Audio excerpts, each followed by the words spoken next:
Olá pessoal, tudo bem? Eu sou o professor Mairo e nessa aula de hoje a gente vai ver um pouco sobre calor latente e potência. Nas aulas passadas a gente viu sobre várias energias, energia cinética, energia potencial gravitacional, energia potencial elástica. E na última aula a gente viu sobre calor específico, que é o calor necessário para variar a temperatura de um corpo. Então, por exemplo, a água é um exemplo clássico.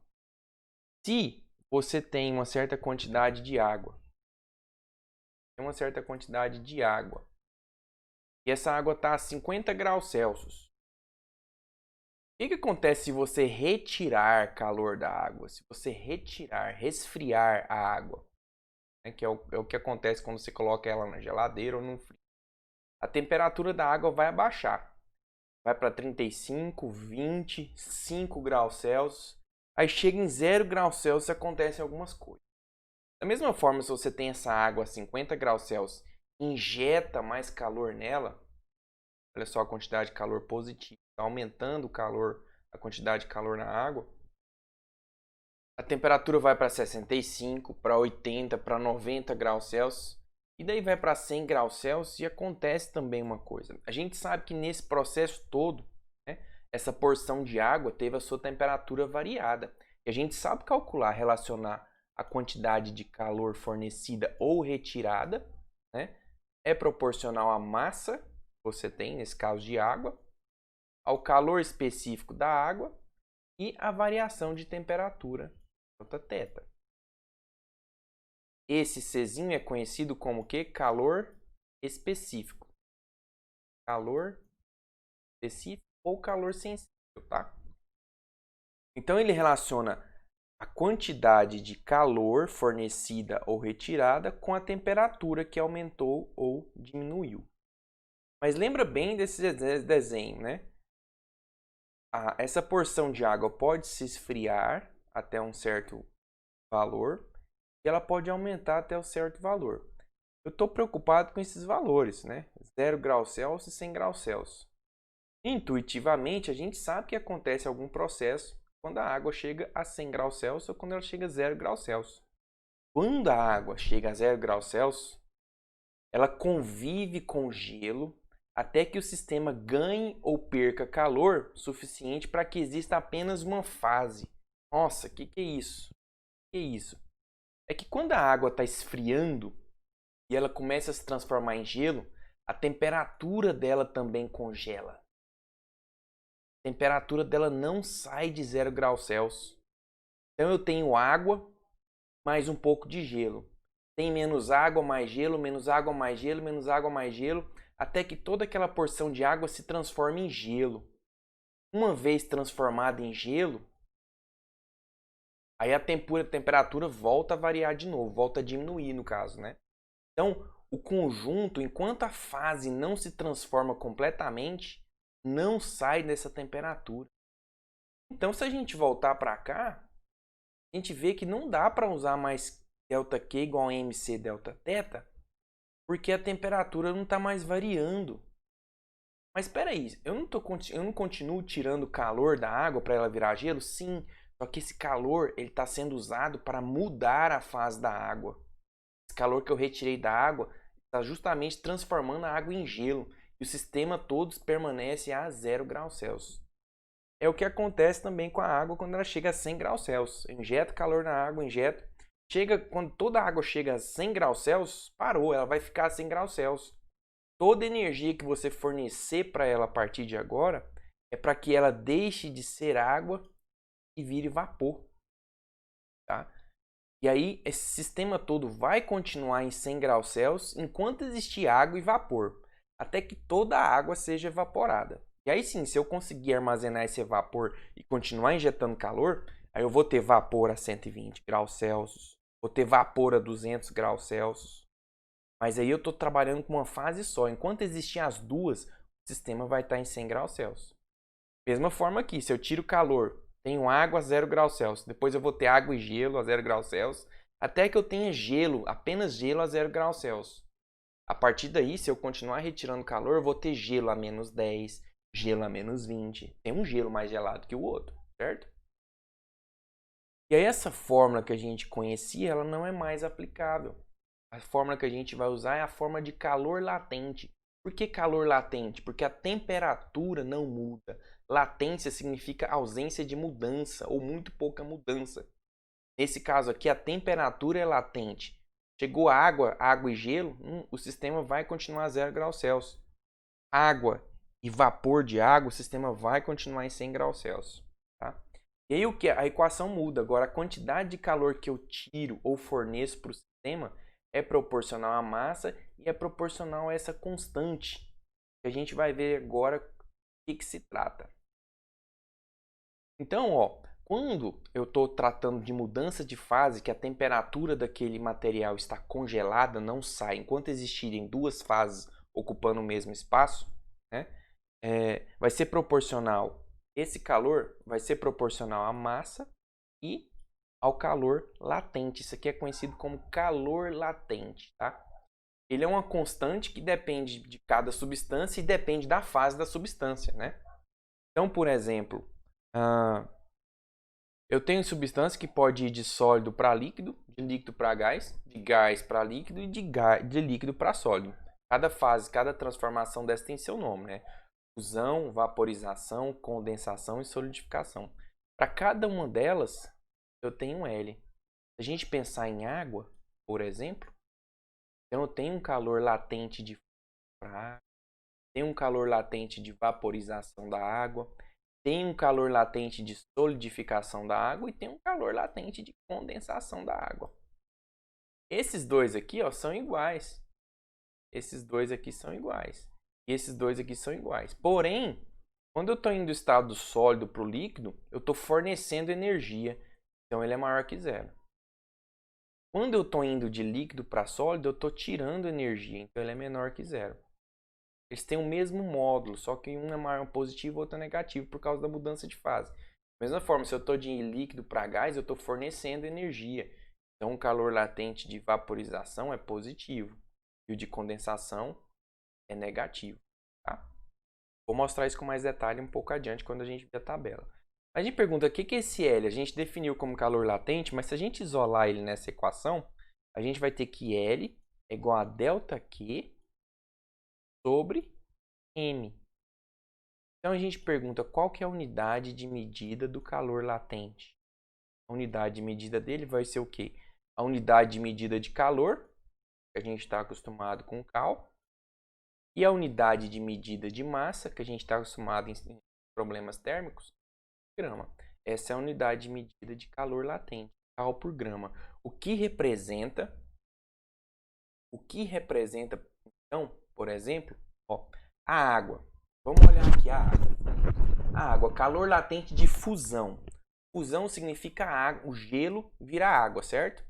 Então, o calor latente de fusão da água é de 80, olha aqui a unidade de medida, cal por grama. Significa o seguinte, ó, cada grama de gelo vai ter que receber 80 calorias para virar água, certo? Então, cada grama de gelo tem que receber 80 calorias para virar água. Agora, e se tiver a água virando gelo? A água virando gelo, eu estou tirando energia. É o calor latente de... Lembra da fase aqui? Quando eu estou indo de sólido para líquido? Opa, quando eu estou indo de líquido para sólido, eu estou retirando energia, né? Então, chama solidificação. Então, o calor latente de solidificação da água é de menos 80 cal por grama. Tem o mesmo significado. Cada grama de gelo, de água, precisa perder 80 calorias para virar gelo. Por isso que quando a transição de fase é oposta, né, muda o sinal, certo? Agora, olha a água mudando de fase novamente. Calor latente de vaporização da água. Calor latente de vaporização da água é de 540 cal por grama. Significa que cada grama da água precisa receber 540 cal para deixar de ser água e virar vapor. Então, o contrário de condensação é o que? Menos 540 cal. Agora eu estou falando de vapor, vai virar água. Cada grama de vapor vai ter que perder 540 calorias para virar água de fato, certo? Agora eu vou apagar essas contas aqui, porque eu quero resolver esse exercício para vocês. Tá? Então é o seguinte, ó, a gente tem um exemplo para resolver. É o exemplo. Quanto de energia é necessária para que 1 litro de água evapore completamente, sabendo que a temperatura inicial era 25 graus Celsius? Eu pergunto para você, quando você coloca a água lá na sua panelinha, coloca no fogo, aqui o fogo, essa água estando a 25 graus Celsius, quando você coloca no fogo, ela já ferve, já evapora? Não, professor Myron. Primeiro, essa água ela vai passar de 25 graus Celsius, ganhando calor, até 100 graus Celsius. Depois, essa água que está a 100 graus Celsius vai continuar. Só que vai acontecer o quê? Ela vai deixar de ser água, vai virar o quê? Vapor. Então, tem dois processos diferentes. No 1, envolve mudança de temperatura. Eu já sei calcular isso. Lembra lá do comecinho? Ó, a rabisqueira. Quando tem mudança de temperatura, fórmula que eu uso. Q igual a MC delta T. Então, vou usar até uma cor diferente aqui para a gente não ficar tão cansado. Então, vamos lá. Como ocorre mudança de temperatura daqui para cá, eu tenho que usar a fórmula do calor sensível. Tem jeito. Delta Q igual a MC delta. Certo? A quantidade de calor que eu vou ter que fornecer para a água para ela sair de 25 para 100 graus Celsius, ou seja, variar 75 graus Celsius, é a massa dela. A gente sabe que 1 litro de água é 1000 gramas de água. O calor específico da água é de 1 cal por grama grau Celsius. E a variação de temperatura de 25 para 100 só pode ser 75, certo? Então eu vou precisar fornecer para a água 1000 vezes 75 mil calorias, certo? Para acontecer o quê? Para ela sair de 25 graus Celsius e ir para 100. Beleza. Agora ela já chegou em 100 graus Celsius. Vamos ver essa fase 2 aqui. Se ela já chegou em 100 graus Celsius, toda a energia que eu continuar fornecendo pela chama é para transformar água em vapor de água. A temperatura vai ser mantida em 100 graus Celsius, então tem que usar outra fórmula. Delta Q igual a massa vezes calor latente. Então, a quantidade de calor que eu preciso para que essa massa de água vire vapor é a massa de água, que a gente já sabe que é 1000 gramas, vezes o calor latente de vaporização da água. A gente já sabe aqui, ó, 540. 540 vezes 1000, a gente sabe que a quantidade de calor vai ser igual ao quê? 1000 vezes 540, 540 mil cal. Gasta energia, né? É muito mais difícil você mudar o estado da água, né, do que você aquecê-la de fato. E a gente percebe isso. Quando você esquece a panela com água fervendo para fazer o café lá no fogo, demora, fica fervendo um tempão e aí baixa só um pouquinho o nível da água. Aí você vai lá e completa, deixa ferver de novo para fazer a água, certo? Então é isso, ó. Quando a gente tem mudança de temperatura, é Q igual a MC delta T que a gente usa. Quando a gente não tem mudança de temperatura, mas tem mudança de fase, delta Q igual a ml. Se fosse o contrário, né? Se a gente tivesse vapor e que tivesse transformar em água, esse calor aqui ia ser negativo. Por quê? Seria um calor latente de condensação, é o contrário de vaporização. Então, ó, quando Quando é a mudança de fase contrária, isso aqui só recebe. Tá? E aqui tem de outros materiais também. Olha só do alumínio. O alumínio você precisa de 2.500 calorias para que cada grama dele evapore. Tá? Existe vapor de alumínio. Tá? Certinho? Então no total aqui, ó, a gente vai precisar de quê? 75.000 mais 540.000. 540 mais 60 dá 600. 600 mais 15, 615 mil calorias. Ok? Tenta fazer esse exercício aí novamente, acompanhando o vídeo. Vamos para o próximo. Então a gente sabe, ó, essa aqui é uma curva muito importante, é a curva de mudança de fase da água. Tá? O que acontece quando eu tenho gelo numa temperatura? Eu posso ter gelo a menos 150 graus Celsius. É um gelo muito gelado. Tá? É um gelo muito gelado. Se eu der calor para o gelo, eu vou deixar de ter gelo a 150 graus Celsius, vou ter gelo a menos 100 graus Celsius. Está um pouco mais quente esse gelo, mas ainda é gelo. Se eu continuar dando calor, olha só a nossa curva do calor. Se eu continuar dando calor para o gelo, a temperatura dele vai aumentar. Eu vou ter gelo aumentando a temperatura, até que todo o gelo meu fique a 0 graus Celsius. A partir daí, todo o calor, o calor que eu estou dando é para a direita, aumentando a quantidade de calor. Todo o calor que eu der para ele, vai variar a temperatura? Chegou em 0 graus Celsius. Vai variar a temperatura? Não, porque tem gelo mais água. Então, todo o calor que eu forneci daqui até aqui é o tanto de calor que eu forneci. É para quê? Para ele mudar de fase. Aí o gelo deixou de ser água. Aí passou a ser só água. Se eu continuar dando calor, a água sai de 0 graus Celsius para 1, 2, 3, tá? Até 100 graus Celsius. Uma vez chegou a 100 graus Celsius, toda a energia que eu forneço para a água vai ser para ela virar o quê? Vapor. Uma vez transformado em vapor e eu mantenho esse vapor preso, se eu continuar dando calor, eu vou ter vapor quente. 100 a 200, a 300, a 500, a 1000 graus Celsius e aí vai. O importante é você lembrar que quando existe, ó, esse aqui é o eixo vertical, é da temperatura. Daqui para cá, ó, a temperatura mudou, ó. Era menos 100 e foi para 0.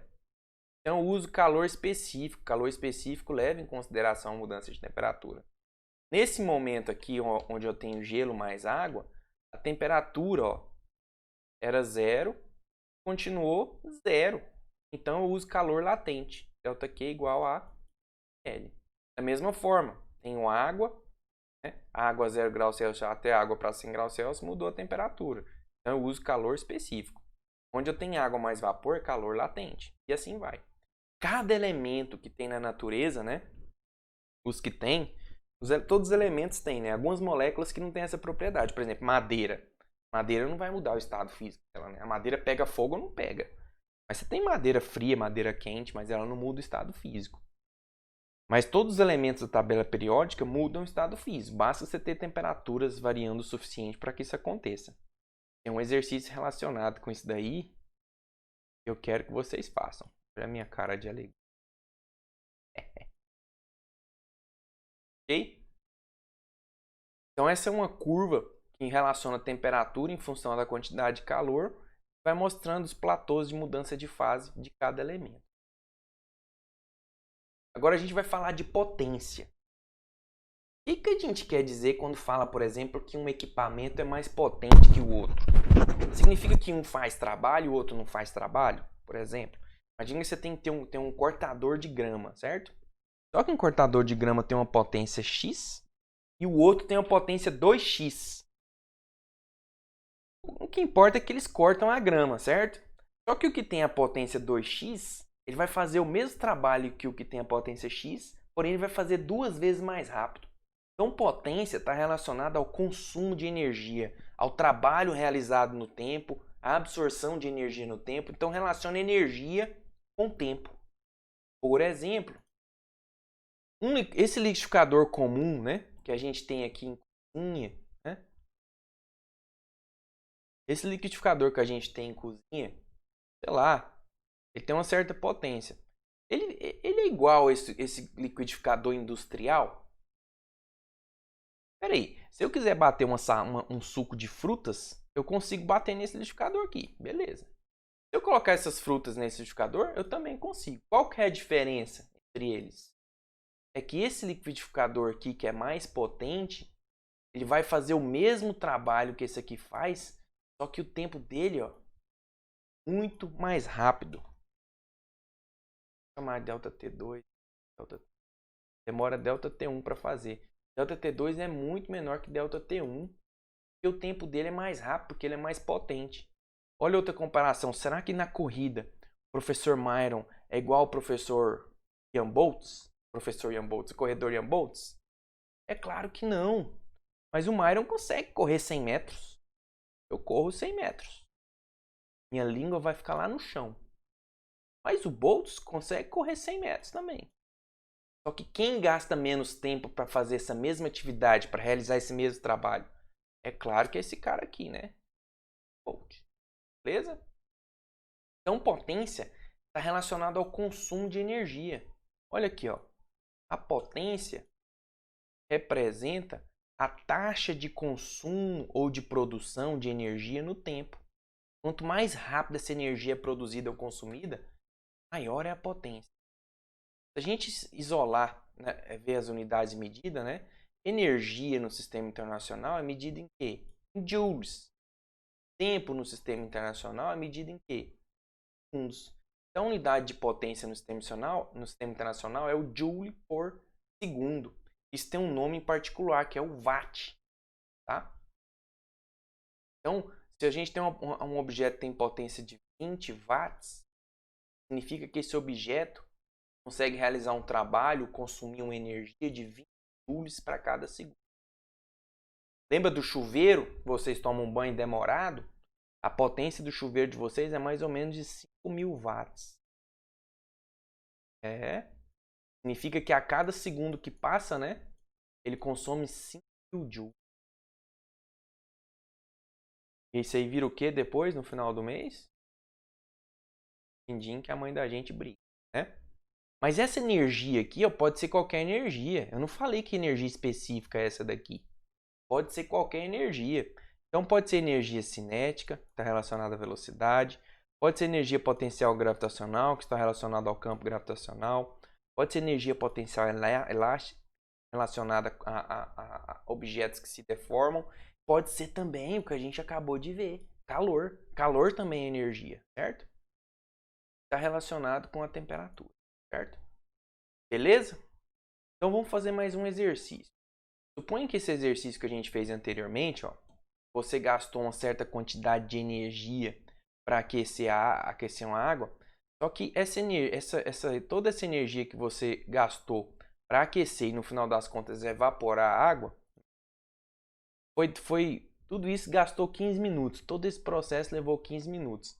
Aí a pergunta, qual que deve ser a potência da chama, assumindo que toda a energia queimada pelo fogo foi para a água? É porque a gente sabe que quando a gente tem uma panelinha, né, lá no fogo, aí você tem um foguinho aqui, essa energia que tem aqui para a água que você está aquecendo, ela também é dissipada na forma de calor, por convecção térmica, vento aqui fora, aquece o fogão. Então, a gente vai ter que assumir que toda energia que o fogo produziu sendo queimado foi para a água, certo? A gente calculou anteriormente e sabe essa energia, né? A gente viu que a energia produzida para esse processo todo aqui é de 615 mil calorias. Então, vamos lá. Essa energia aqui é de 615 mil calorias. E que o tempo gasto nesse processo foi de 15 minutos. Eu vou transformar tudo isso daqui para sistema internacional porque eu estou interessado na potência em watts, certo? Se não tiver no sistema internacional, não dá para eu saber a potência em watts. Para transformar a caloria para joule, eu multiplico por 4,186. Transformar minuto para hora, eu multiplico minuto para segundo, eu multiplico por 60. Então deixa eu pegar a calculadora e fazer isso daqui. 615.000 vezes 4,186. Vai ser um número grande. Já vou colocar ele direto aqui em cima. Vai ser 2.574.000, 2.574.390 joules, tá? Vou colocar aqui, vai, 4, 90 joules. 15 vezes 60, né? 6 vezes 10, 60. 6 vezes 5, 30. Dá 90.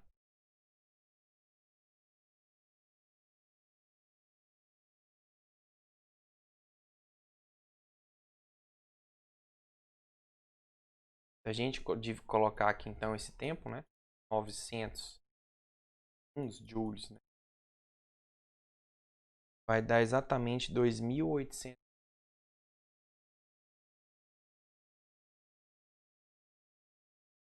,4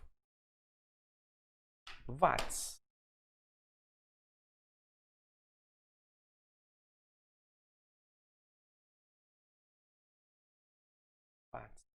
Essa é a potência. Tá vendo? E você compara isso daqui com a potência do seu chuveiro de 5 watts. Pouco, né? O chuveiro seu gasta o dobro da potência que um certo fogo leva para ferver, para sumir com um litro de água que estava com 25 graus Celsius. Você vai evaporar e ir embora. Certo? Dúvidas? Fórum de dúvidas, monitor e o professor Myron. Certo? Qualquer dúvida, estamos aí. Um abraço. Bons estudos.